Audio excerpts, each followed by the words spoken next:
I'd like to have you turn in your Bibles actually to two places. We're going to start out in 1 Peter chapter 1, and then we're going to switch gears and go to Luke chapter 6. So 1 Peter 1 and then Luke chapter 6. And it is Mother's Day, and normally we would talk about mothers and have a Mother's Day sermon. But as you know, we are doing a series on the life of Christ. And that's what we're coordinating that with our Bible studies on Wednesday night, our small groups. If you're not a part of a small group, we would invite you to join one. There's one that meets on Sunday afternoons at the Dixon House. There's one that meets on Wednesday nights. It rotates between Marion's house and our house. And then there's, Tom, is yours also on Wednesday night? I think I am. Okay, one at Tom's house. So I encourage you to be part of those. So we're going to continue on with that today, even though it is Mother's Day. We'll try to sneak in a few things about mothers along the way, if we can. But we want to start out in 1 Peter chapter 1. And while you're turning there, I'll tell you a little story about when I was in graduate school down in Southern California. I was on a 4-year program to study for the ministry, actually. And so our families lived up here. Both my wife and I grew up in this community.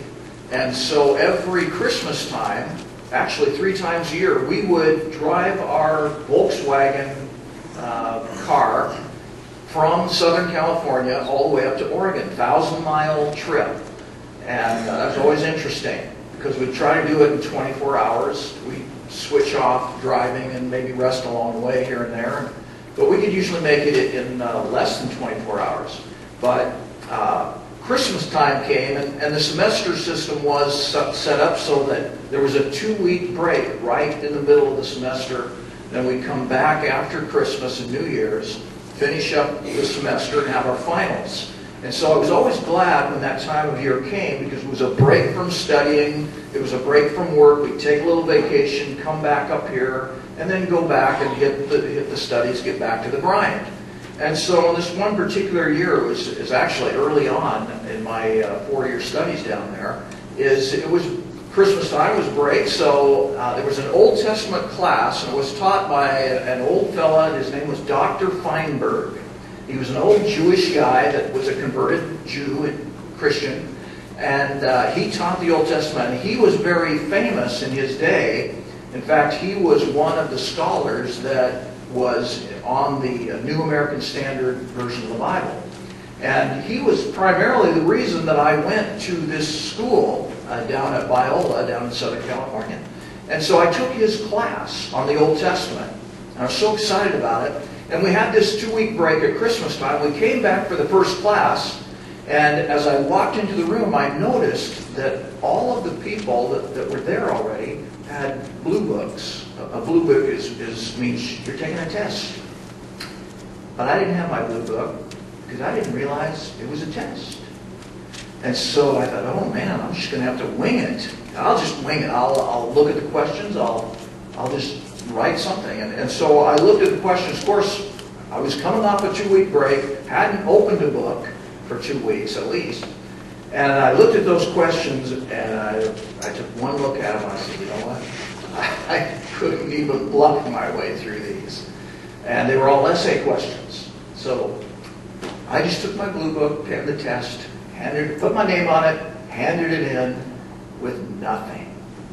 And I wound up getting a 0, which I was informed later was worse than an F. An F, you would at least get like 50 points on, or maybe 45. But I got 0. And so that was interesting. But the point is that there was a test, and I wasn't aware of it. And it's kind of like life.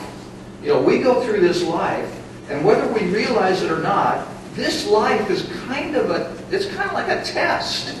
Sometimes we forget, and we get the idea that this life is all there is, and you're only going to go around once, and you got to reach for all the gusto you can, and this is it. Well, this is not it. As we know from reading the scriptures, we go on for eternity, folks. Yeah, we leave this planet, but There's another world out there, a bigger thing that's going on rather than just what we see and hear and feel and touch and taste and smell.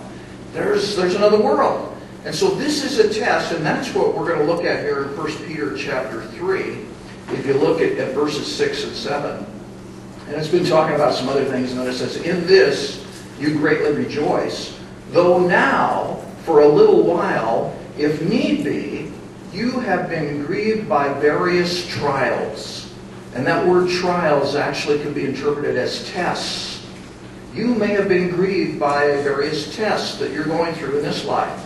And then verse 7, "that the genuineness of your faith, being much more precious than gold that perishes, though it is tested by fire, may be found to praise, honor, and glory at the revelation of Jesus Christ." Now what that means is that we go through tests in this life. We go through times of adversity. There are some people that come into our lives that may turn out to be enemies, may not have our best interest at heart, may offend us in certain ways. And what this is saying is, those things are normal. They're tests in this world to see how genuine your faith is. And the reason we know it means tests here is because then he uses an illustration of gold. And most of us think that if you were to go out and mine for gold, you would just be looking for little gold nuggets or maybe big gold nuggets that would just be lying around. But that's not the way it works with gold. If we were to go down to southern Oregon, there's a town called Gold Hill. And the reason I'm told it's called Gold Hill is because back in the day, in the 1800s, people actually mined for gold down there. It's around the Medford area.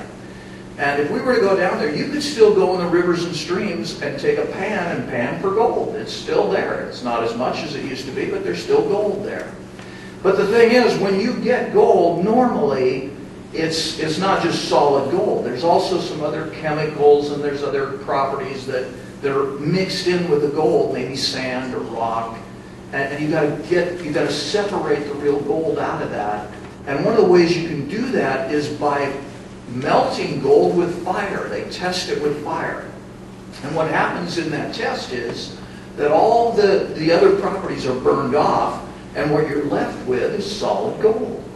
And that's similar to the process that you and I are going through right now. When we go through various trials and various tests, is that God is trying to burn off the excess, burn the things off that we don't need, and just have the pure gold that's left, the pureness that He wants in our lives, the character of Christ that He's trying to develop. And so we face these various tests. We're tested by fire. And I would ask you the question, has someone deeply offended you in your life and never made it right?